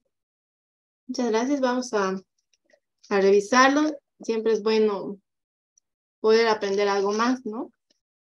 Yo nunca había escuchado de ese método y creo que en Bolivia tampoco se utiliza, al menos yo no lo he visto utilizarse. Si es que alguien es de Bolivia y lo ha utilizado, puede comentar, ¿no? Yo lo he aplicado y soy de Bolivia o algo, ¿no? Bueno, entonces podemos continuar. Dice, este tema es para contratos. Ya. Perdón, no lo había visto bien. Ya, podemos continuar. Recomendaciones para suelos y sus aplicaciones como material de construcción, que es lo que bastante hemos estado preguntando desde la primera clase, ¿no? ¿Qué material voy a utilizar? ¿Cómo voy a saber qué características debe tener mi capa base, mi capa subbase? Entonces, ya habiendo visto ni siquiera todos los parámetros, los más básicos, creo, ya podemos ver qué es lo que voy a, qué material voy a utilizar, qué voy a evaluar, qué es lo que voy a requerir que tenga mi paquete estructural, ¿no ven? Bueno, las especificaciones que tenemos van a definir calidades, graduaciones de mezclas, entre arenas, arcillas, o gravas o escorias seleccionadas, arenas o material triturado proveniente de pétreos o escorias, o cualquier combinación de materiales que uno tenga para utilizarse como base, subbase, capas de rodadura, ¿no? O subrasante, ¿no? Bueno, estos requerimientos van a ser aplicables solamente a materiales que tienen densidades entre 2.000 y 3.000 kilogramos por metro cúbico y absorciones y graduaciones características, ¿no? Tenemos esa limitante. Bueno, entonces los áridos gruesos que van a ser retenidos en el tamiz número 4 tienen que ser partículas resistentes, durables, constituidas de fragmentos de roca, pero pueden ser gravas o escorias. Tampoco puedes escoger una roca que sea débil, ¿no? O una roca que no sea resistente. Voy a utilizar materiales materiales que se quiebran con los ciclos alternados de hielo, deshielo y humedad, preferiblemente no utilizarlos, ¿no? Aquí dice, no deben ser usados. ¿Por qué no puedo utilizar materiales que no van a resistir a este ciclo hielo-deshielo? Van a tender a desgastarse muy rápido en la puesta en obra, ¿no? Es por eso que también a veces se pide para hacer una pavimentación lo que es el ensayo de los sulfatos, ¿no? Reacción a los sulfatos, en el cual se somete a al material a un ciclo hielo, deshielo, hielo, deshielo. Entonces ahí uno puede determinar el desgaste que va a tener y la resistencia del material, ¿no? Entonces ya sabemos ciclos que se quiebren en este ciclo hielo, deshielo, no utilizarlos. Dice roca andesita, sí. También sería la arenisca. No es muy resistente como para trabajos viales, tiende a deshacerse mucho. Entonces, areniscas tampoco serían materiales aptos para hacer este tipo de trabajos. Cuando vamos a mencionar ahora con los áridos finos que van a pasar el tamiz 4, lo hemos determinado, ¿no? El tamiz 4, mi tamiz principal, vamos a llamarlo, en el cual voy a determinar áridos gruesos, todo lo que está arriba, áridos finos, todo lo que pasa. Bueno, en los áridos finos vamos a estar constituidos por arenas naturales o trituradas o por partículas minerales que van a pasar el tamiz 200, ¿no?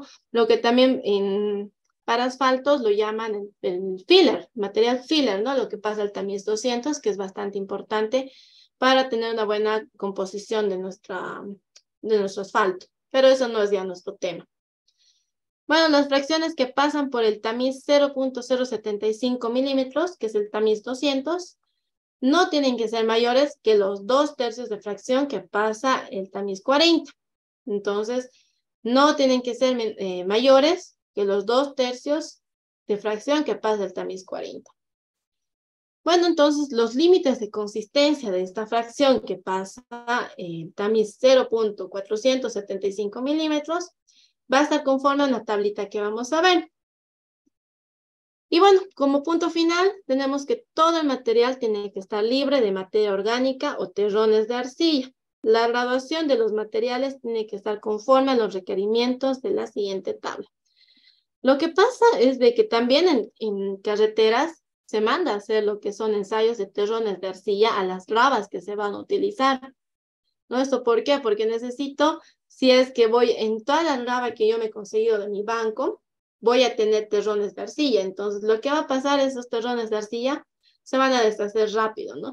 Entonces, va a disminuir el porcentaje de grava que yo necesito en mi terreno y va a aumentar mi porcentaje de finos. Entonces, va a causar una variación. Yo necesito determinar qué tan variable es esto, ¿no? Y cuando te dan las especificaciones técnicas para un proyecto, generalmente te exigen, ¿no? Que el porcentaje de terrón de arcilla, del ensayo de terrón de arcilla sea tantos, ¿no? Usualmente he visto que es 1 o 2%, mucho, pero suele ser variable que te dan en las especificaciones, ¿no? Entonces, ya sabemos, material libre de materia orgánica y de terrones de arcilla, a menos que el proyecto te permita tener un porcentaje admisible en este ensayo de terrón de arcillas. Y bueno, aquí tenemos ya las recomendaciones. Para su base necesita un límite líquido máximo de 35 y tener su índice de plasticidad máximo de 8. ¿No? La base estabilizada, máximo 35 igual, y índice de plasticidad máximo 6. Una carpeta de rodadura necesita un límite líquido de máximo 35 y el índice de plasticidad ya puede utilizar desde 5 hasta 10, entre esos rangos, ¿no? Pero si voy a utilizar para una subbase un índice de plasticidad y me sale 6, por ejemplo, entonces entra dentro del rango, porque máximo tengo que usar 8. Si tengo más de 8, entonces tengo que descartar, a menos que la especificación técnica de mi proyecto me indique lo contrario. Si mi especificación no me indica algo más, entonces puedo asumir valores que tengo en mis normas. Posiblemente en normas de Colombia, Nicaragua, Perú, posiblemente estos datos puedan variar, como puede que no. No creo que varíen significativamente, ¿no? Pero si es que ven valores un poco distintos, no se alarmen, ¿no? Es la interpretación que le ha dado cada país a estos controles. Bueno, para materiales de subbase vamos a adentrarnos un poquito más a las especificaciones que necesito, que requiero. Bueno, los materiales para subbase tienen que cumplir los requerimientos estipulados en la tablita anterior y en lo que es materiales para subbase con una gradación de TM50A. Es de la tabla. Es esta tablita. Decía TM50A.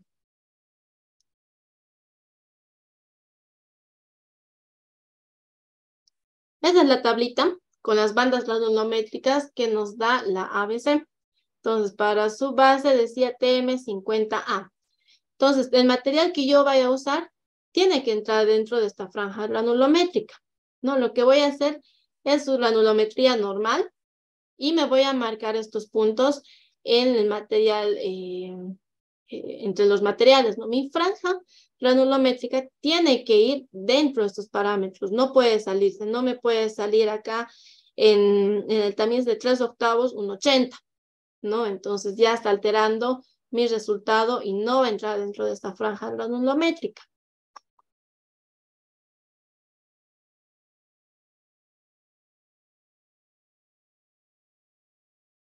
Bueno, en cuanto a propiedades mecánicas, el material debe tener un soporte CBR mayor o igual a 40%, es lo que iban preguntando también otros días respecto al CBR para subbase, para base.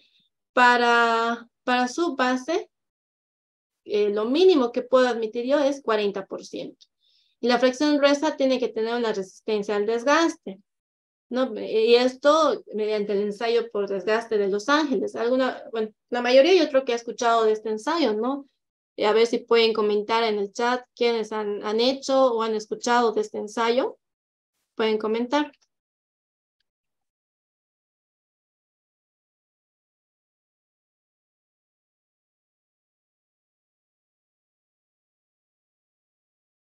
Dice resistencia a la abrasión. Muy bien, gracias Mauricio. Exactamente, este ensayo me va a medir la resistencia a la abrasión. Para los que no conocen, que tal vez hay alguno que nunca ha escuchado, dice abrasión para ver desgaste de los gruesos. Muy bien. Para los que no han escuchado de este ensayo, no vamos a profundizar, pero vamos a dar un pantallazo en lo que consiste. Consiste en meter una cantidad determinada de material a un tambor que va a ir mezclando todo este material mediante revoluciones. Entonces voy a someter a mi material pétreo, a este tambor, ya someterlo a revoluciones. Y a estas revoluciones me va a ayudar a hacer el desgaste unas esferas metálicas, ¿no? Con un peso estandarizado. Entonces, una vez que mi muestra haya dado todas las revoluciones, yo saco el material, tamizo en un tamiz específico designado por la norma y tengo que ver que mi desgaste de ángeles, que no se haya desgastado más de 40% para capa subbase, ¿no? Es así a muy grandes rasgos en lo que consiste el ensayo. Dice, en Colombia, desgaste mayores a 3 pulgadas, INVIAS 219 y para menores a 3, la 218. Muchas gracias, Andrés, por el dato. Dice, se saca con la malla 12, exactamente. Con la malla 12, al finalizar, después de mi desgaste, voy a tamizar en la 12. Debería lavarse el material, aunque en algunos lados he visto que no tienden a lavarlo, pero debería lavarse el material luego de que lo tamices, secarse, y después de secado recién empezarlo otra vez. Pero cada laboratorio tiene también su manera de hacer y el por qué. Dice, si un banco de materiales no cumple con algunas de estas características, ¿se puede mejorar mediante algún procedimiento? Sí, se puede mejorar. Si yo tengo, por ejemplo, algún banco, y qué es lo que también he visto que se ha estado usando y hay investigaciones, lo que es el suelo cemento para capas bases, subbases, aunque más es preferible usarlo en subbase por el tema de que se rigidiza la capa. Entonces, no me conviene rigidizar la capa cuando arriba tengo un pavimento flexible, por ejemplo. Va a tender a fisurar la capa de abajo, ¿no? Entonces, esa es otra explicación, pero si quiero mejorar las características de mi suelo, de mi banco, para poder utilizarlo, puedo utilizar. Tendré que hacer pruebas de laboratorio, ¿no? Para ver si mezclo con... Están usando material, residuos de construcción, he visto que están usando. Entonces puedes hacer pruebas para ver cómo reacciona tu suelo mezclándolo con un porcentaje de residuos de construcción. O si puedes mejorar con cal o con cemento, entonces puedes mejorar. Dice, ¿cuáles propiedades son las más importantes para el comportamiento del material? En cuestión del comportamiento del material para carreteras, CBR. Ese es el más importante. Pero para poder determinar el CBR, tengo que seguir toda una serie de procedimientos, ¿no? Y toda una serie de ensayos para poder decir, este CBR está bien y es adecuado para el tráfico que va a implicar mi diseño de carreteras, ¿no? No sé si respondí tu pregunta, espero que sí. Si no, puedes decirme otra vez que pueda explicarlo. Dice, hay 3 tipos de degradación ABC. Depende del tamaño máximo y las esferas también cambian. Eso es para el desgaste de ángeles, ¿no ven? 2 métodos.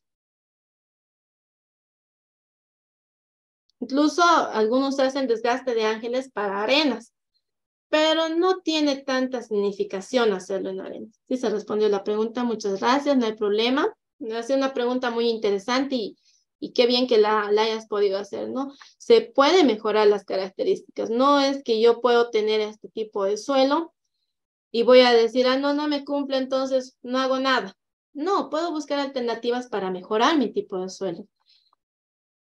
¿Qué cantidad se necesita para una granulometría de base y subbase?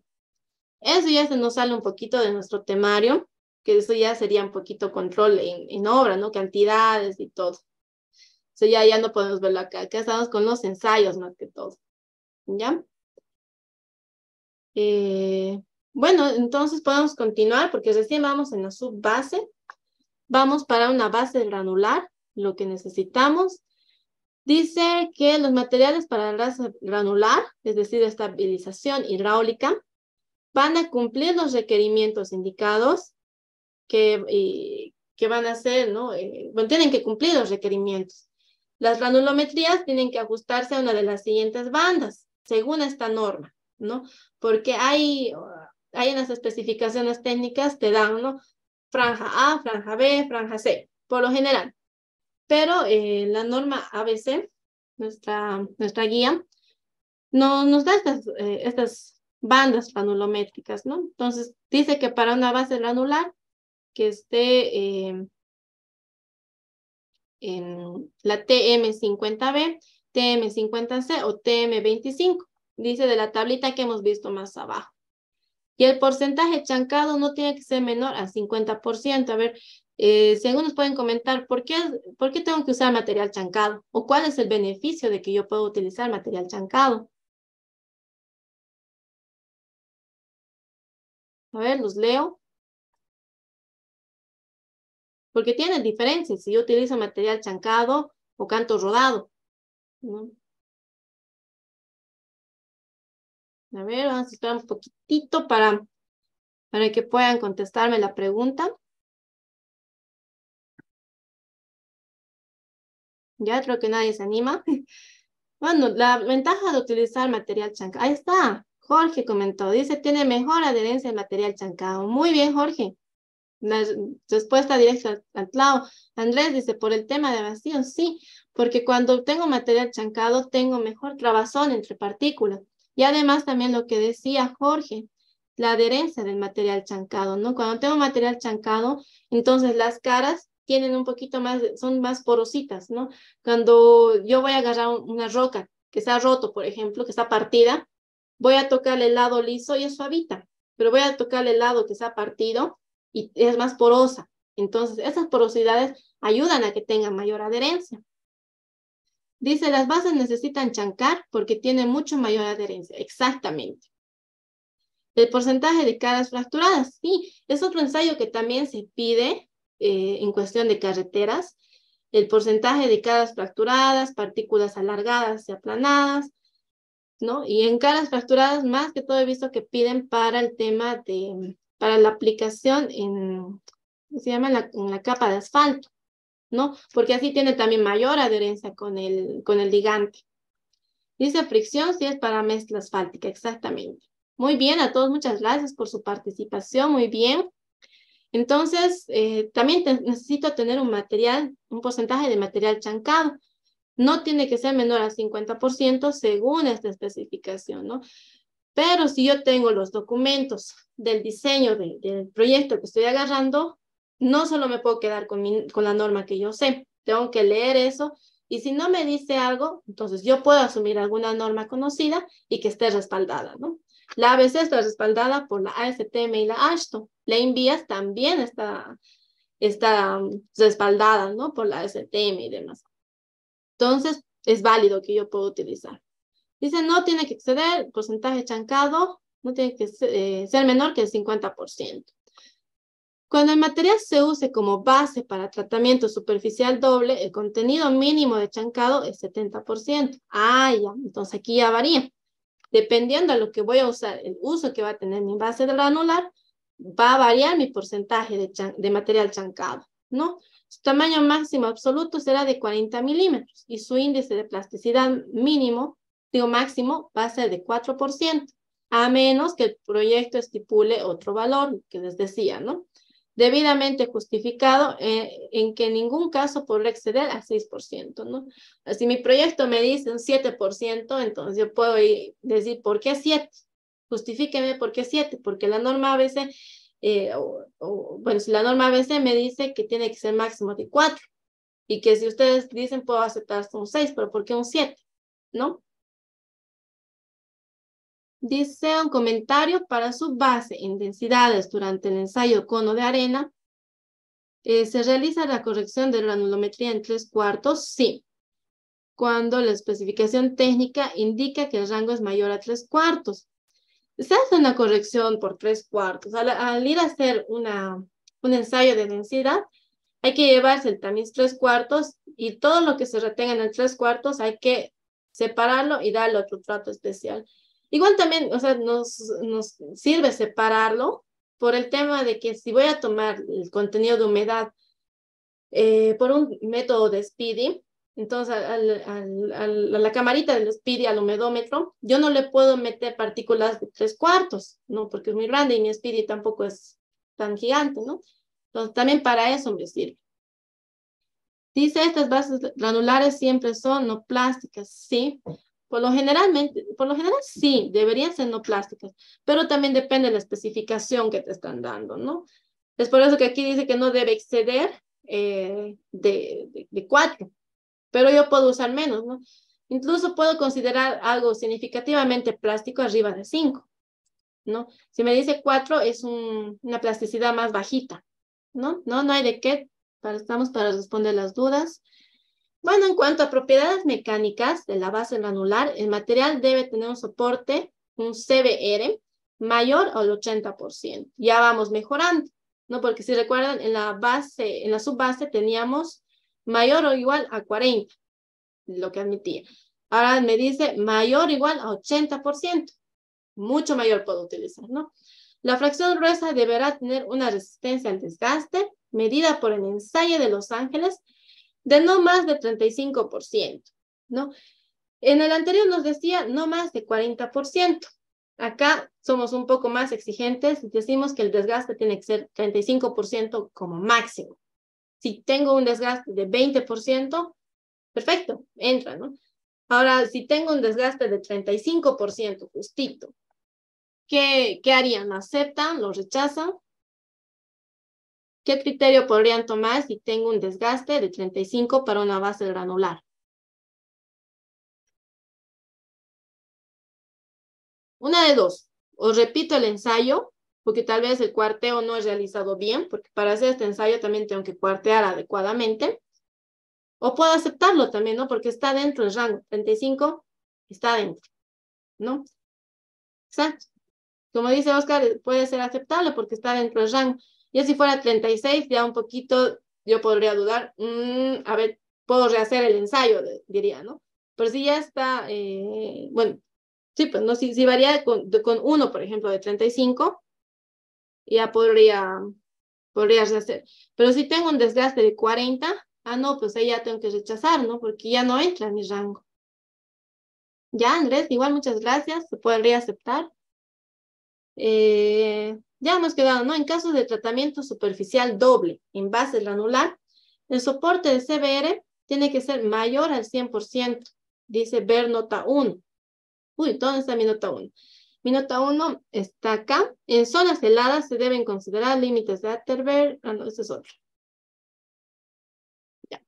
Tengo otra nota, dice, cuando se emplea como subbase de pavimento de hormigón, el soporte deberá ser CBR mayor a 50%.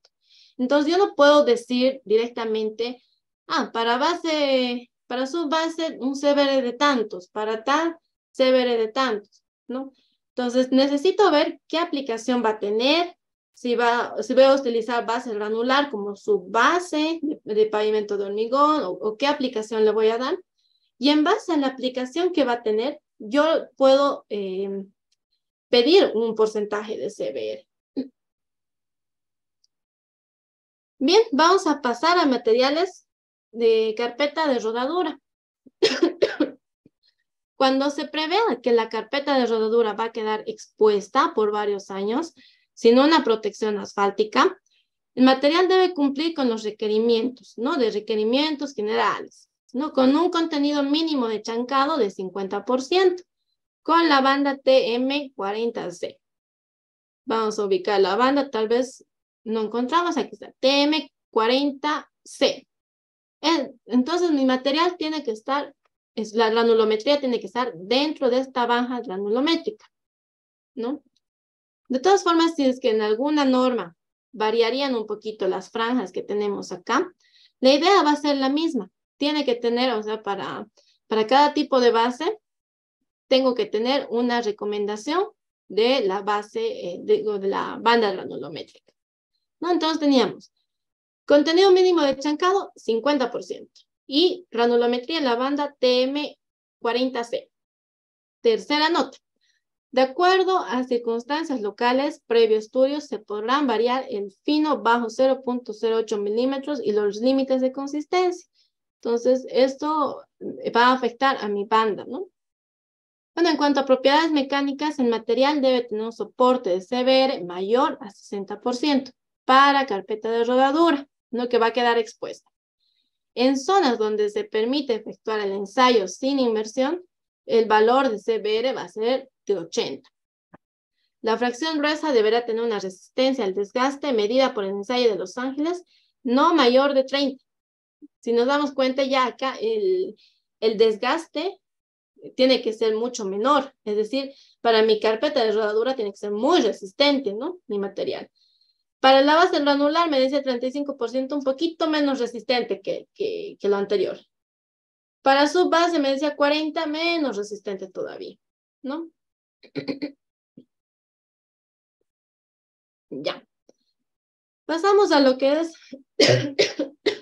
perdón, base granular tratada con cemento, o en sus siglas que lo ha llamado la BC, JTC. Los materiales granulares tratados con cemento van a cumplir los requerimientos ya de materiales y con una de las siguientes bandas granulométricas, ¿no? TM50C con tamaño máximo de 40 milímetros o TM25, ¿no? Pues a cualquiera de los dos, TM50C o TM25, que son TM50C, TM25. No, pero si se dan cuenta, hay variaciones. Cuando yo tengo un tamaño un poquito más grande de partícula, voy a usar la TM50C. Cuando no, voy a usar la TM25. Bueno, entonces, vas a tener que los materiales podrán ser solo seleccionados siempre que cumplan con una resistencia característica a la compresión a 7 días de 2.5 megapascales. Entonces, la forma en la que voy a controlar esto va a ser con un ensayo con presión a los 7 días y que me cumpla esta resistencia. Si me cumple, ok, aceptado. Si no me cumple, entonces ya tengo que asustarme, ¿no ven? Base tratada con cemento, es lo que les decía. Si un material no me cumple las especificaciones para una base, yo puedo mejorar con cemento, con cal, con varias cosas, ¿no? Incluso hay mejoras que están haciendo con caucho, creo que con polvo de caucho reciclado, le están añadiendo a las bases, subbases, ¿no? Pero está en investigación todavía lo que es eso. Bueno, base tratada con cemento, los materiales de una base tratada con cemento tienen que cumplir igual los requerimientos para una base tratada con cemento. A excepción de partículas chancadas, el porcentaje tiene que ser mayor que 50%, ¿no? Y resistencia a compresión debe ser de 4.5 megapascales. Entonces, ¿qué quiere decir? Una base tratada con cemento debería ser más resistente que una base granular tratada con cemento, ¿no? Y bueno, la base tratada con cemento va a tener una dosis mínima de 5% de cemento, ¿no? Para hacer este diseño tienen que ejecutarse otros ensayos en laboratorio para determinar también el porcentaje de cemento que le voy a poner, el que es adecuado, y para determinar qué proceso constructivo va a ser el más eficiente, ¿no?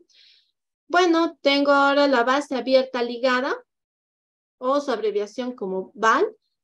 Los materiales tienen que cumplir igual los requerimientos generales y su banda tiene que entrar en la banda granulométrica TM40A, que es esta, TM40A, que es esta del medio, ¿no? Donde el tamaño máximo es de 1,5 pulgadas. Bueno, las partículas deben ser 100% chancadas. Entonces, para esto, indispensable, y ya un poquito teniendo el criterio, si necesito 100% chancadas, hago un ensayo de caras fracturadas, ¿no? Y bueno, también habla de que tiene que tener una resistencia al desgaste mediante el ensayo de desgaste de ángeles no mayor que 35%, ¿no? Es decir, de que si tengo un desgaste de 40%, no me sirve para una base abierta ligada. ¿Hay alguna duda? ¿No? ¿No? Bueno.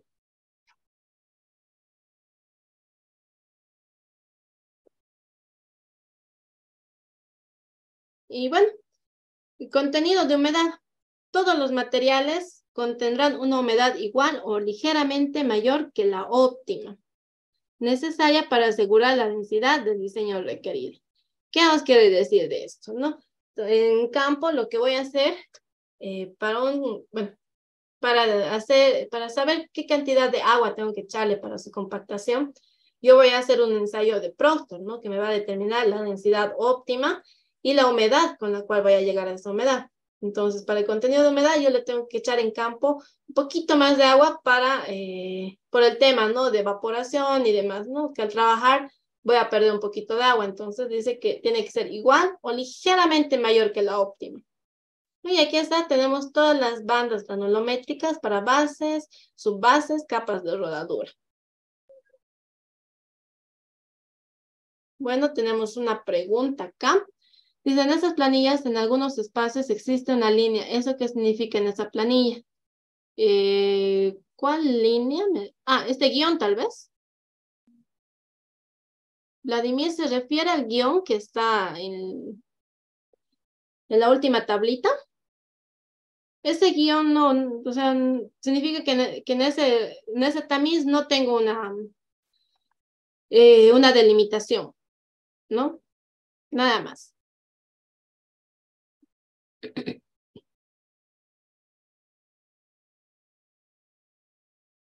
Sí, debe ser ahí.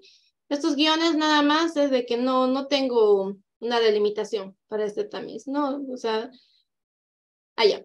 Si no, no significa nada. O sea, si para el TM50A tengo material en 1,5 pulgadas, entonces no importa cuánto tengo, ¿ya? Lo que sí, cuando hagan esto, a ver, les voy a mostrar.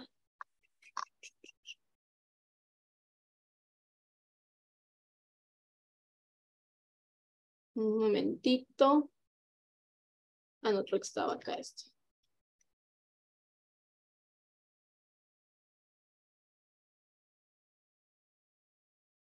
Ya, cuando veíamos en el análisis granulométrico, ahí creo que no estoy compartiendo, se nota mi pantalla, ¿no? Cuando haga mi análisis granulométrico, voy a dibujar mi franja granulométrica en esta malla. Entonces, lo que yo tengo que hacer, ¿dónde está?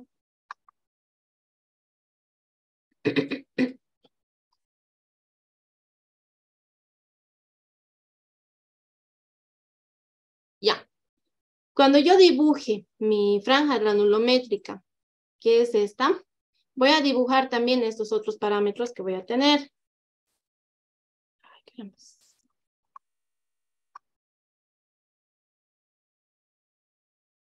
Estos parámetros los voy a dibujar, ¿no? Me voy a dibujar del 100 que vaya al 55, al 30, al 20, al 10, dependiendo la apertura del tamiz, ¿no? Entonces se va a formar, voy a tener 3 líneas al final de todo, ¿no? Voy a tener la que es mi granulometría de mi suelo y las bandas granulométricas. Lo que tengo que fijarme es de que mi granulometría no se salga de mis franjas granulométricas, nada más. De acuerdo a la banda que necesito. ¿Ya? Sí. ¿Ya? Si hubiera preguntas más acá sobre las recomendaciones que hemos visto, como dice el título, ¿no? O sea, son recomendaciones, no es de que a rajatabla tengo que cumplir todas estos requerimientos, no, son recomendaciones de que si mi proyecto dice lo contrario, tengo que hacerle caso al diseño de mi proyecto. Salvo que mi proyecto en las especificaciones técnicas no me diga qué material voy a utilizar, qué características debe tener, entonces recurro a esta ayuda, ¿no? Y como les dije, ¿no? Ya está, esta ayuda está respaldada por la STM, por la AASHTO. Lo mismo que pasa con la norma que les mencionaba, la INVIAS, que es la que un poquito más he podido ver, también está respaldada por la STM, ¿no? ¿Alguna consulta más que haya sobre este tema?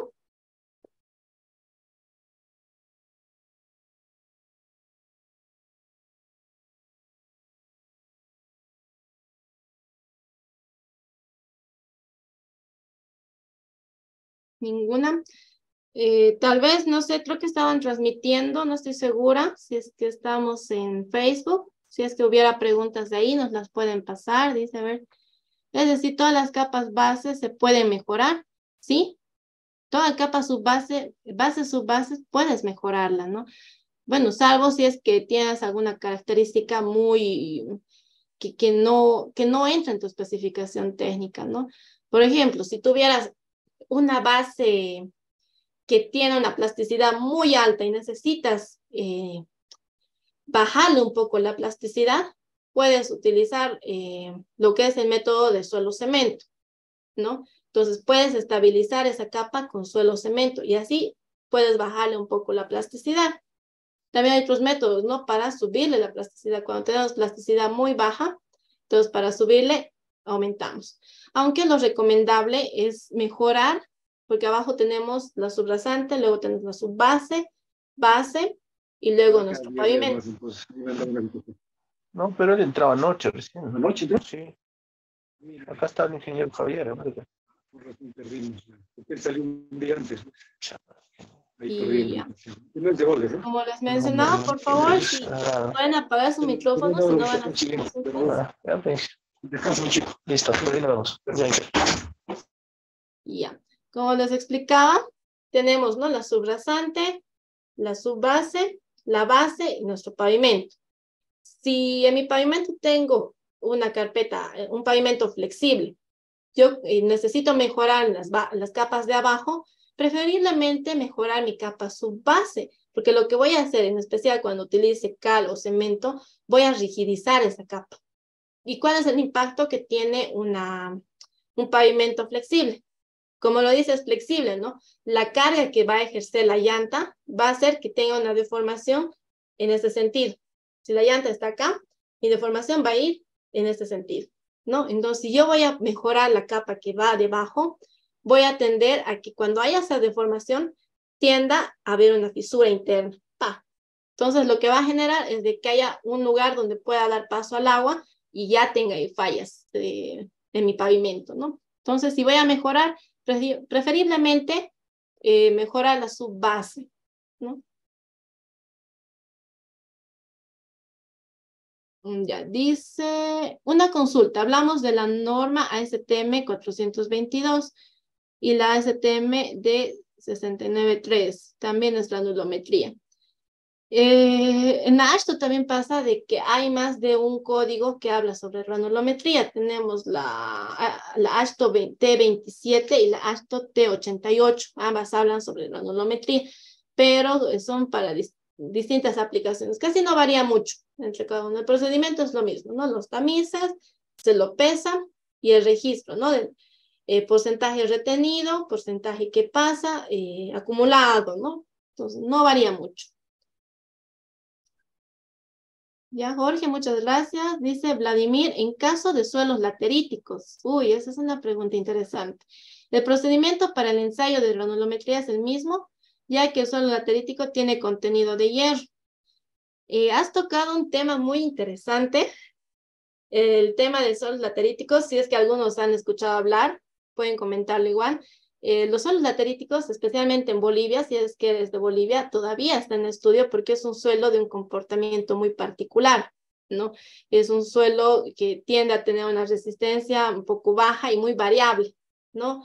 Se ha intentado hacer su granulometría tal cual como es la norma ASTM D422.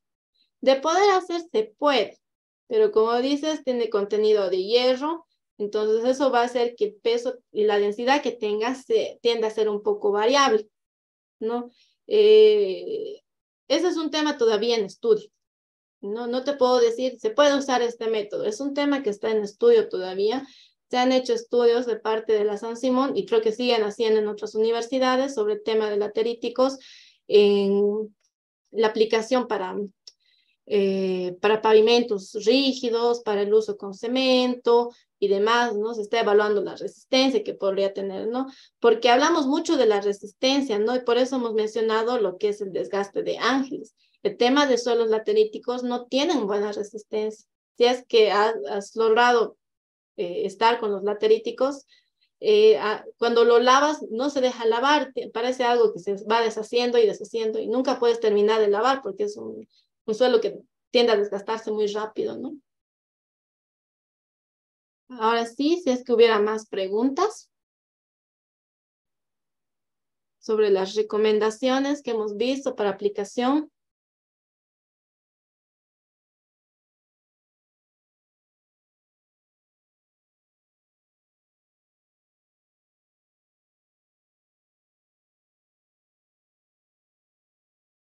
De Facebook, no sé si tenemos preguntas. Hace rato les preguntaba, por favor. Entonces podríamos aprovechar para contestar algunas preguntas también de Facebook, ¿no?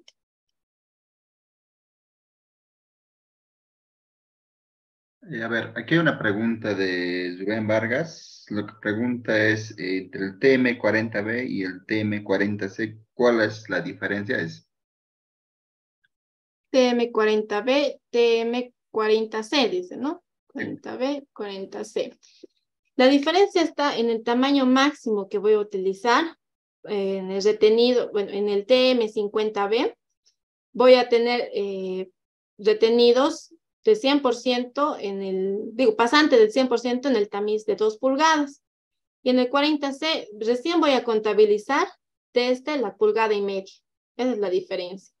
¿No? Ahora, si vamos a relacionar el TM50B con el TM50C, entonces tenemos ciertas variaciones. Y esto más se va a notar cuando relacionemos con la granulometría que hagamos y hagamos el dibujito, ¿no? que les mostraba en escala logarítmica. Ahí es donde vamos a notar. Pero todo tiene que estar como que si fuera, que le está cubriendo, ¿no? Como si mi granulometría del suelo estuviera acá y yo lo estuviera cubriendo, ¿no? No tiene que salirse de ese lado. Es como que lo estaría protegiendo más o menos, tiene que estar alrededor. Pero no varía mucho. Nada más varía, se desplaza, ¿no? El tamaño máximo que va a estar como pasante.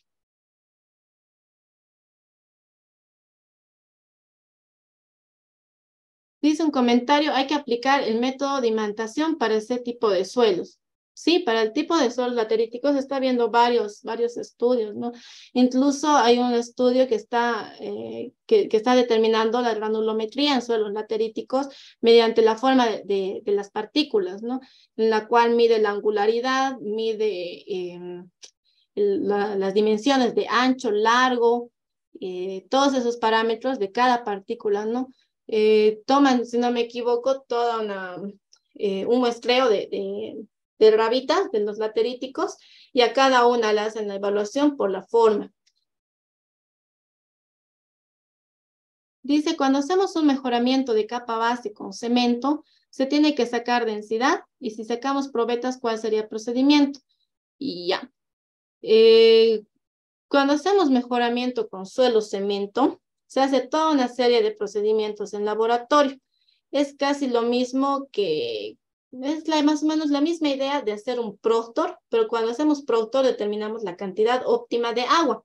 Cuando vamos a querer hacer un mejoramiento de suelo con cemento, en vez de buscar así principalmente el porcentaje de agua, vamos a buscar el porcentaje de suelos. Y así a grandes rasgos que tal vez te pueda explicar, porque es un tema bastante amplio y muy interesante, ¿no? Que si tienes interés en eso, te invito a investigarlo, ¿no? Pero para darte un pantallazo, se hacen probetas, ¿no? Así como en el proctor, se hacen probetas con cierta cantidad de porcentaje de agua.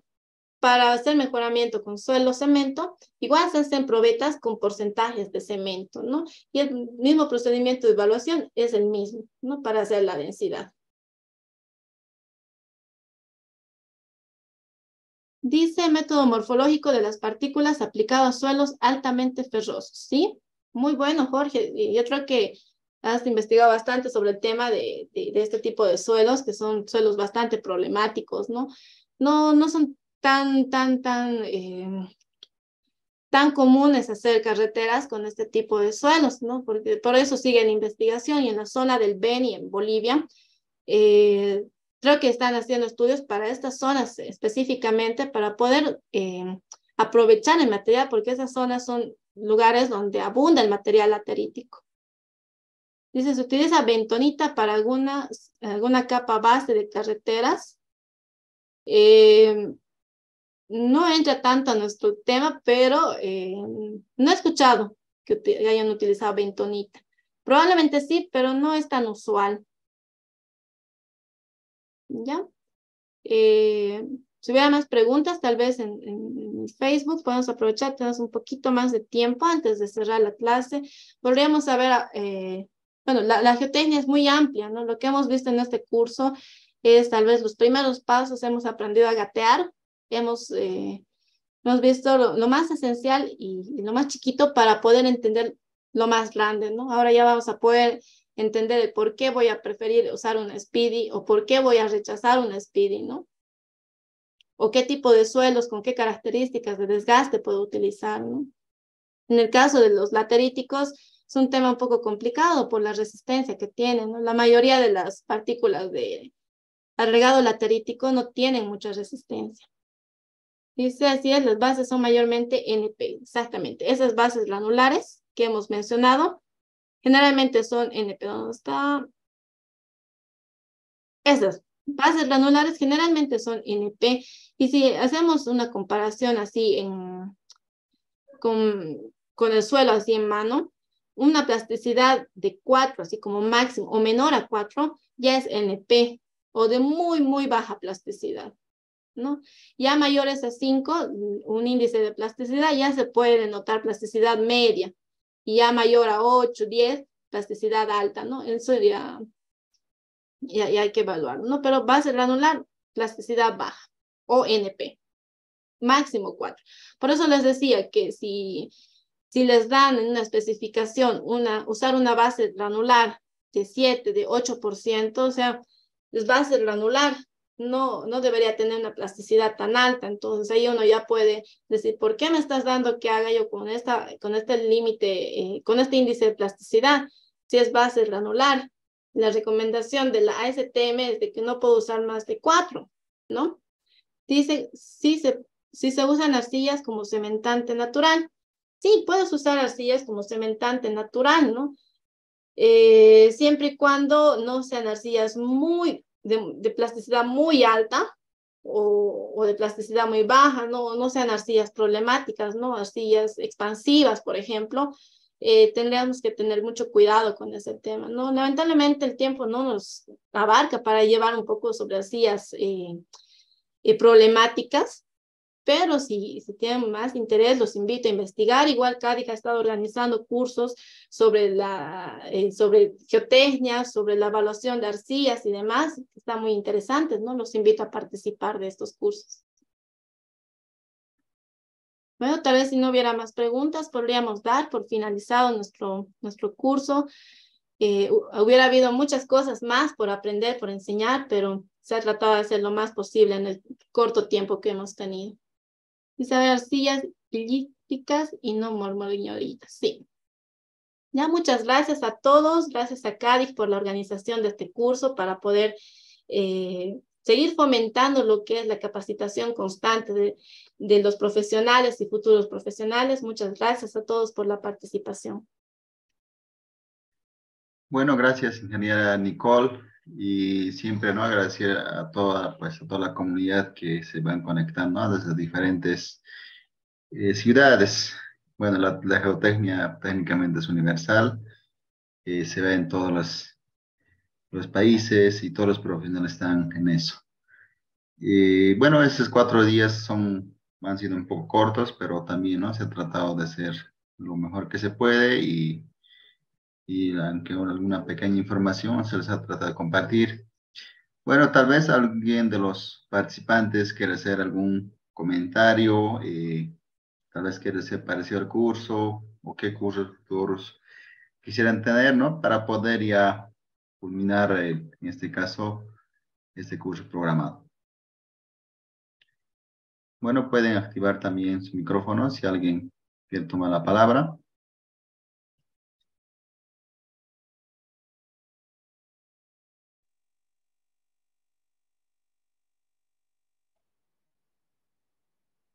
Jorge Isaac, tal vez.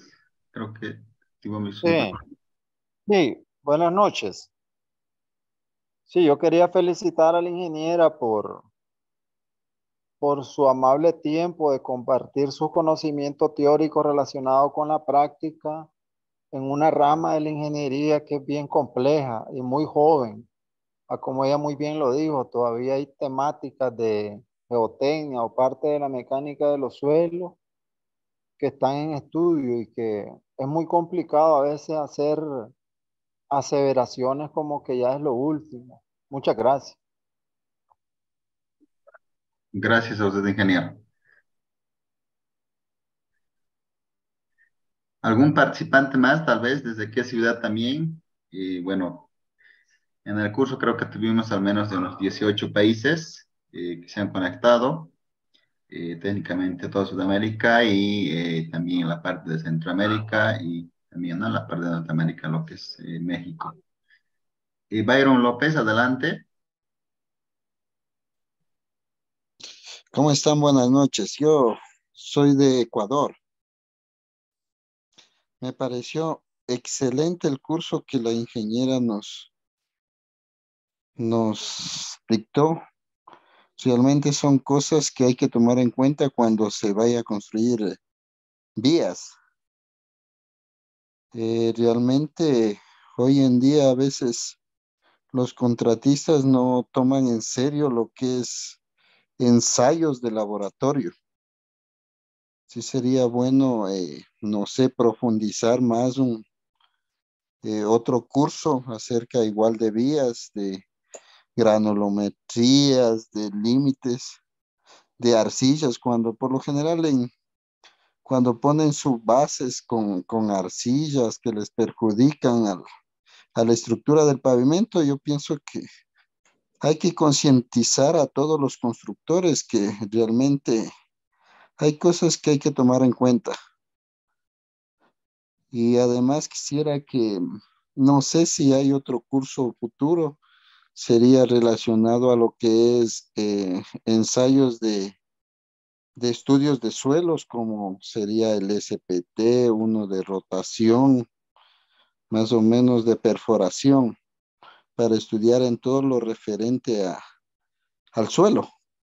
Eso sería todo y muchas gracias a la ingeniera que nos dictó el curso. Hasta luego.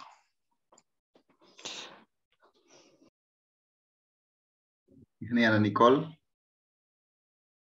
Bueno, muchas gracias por las palabras, por porque han sacado el provecho tal vez de un curso de 4 días, de que hay mucho por aprender, ¿no? Y como les decía, hay cursos que CADIG está organizando, creo, de CPTs, de todo, aprovechen.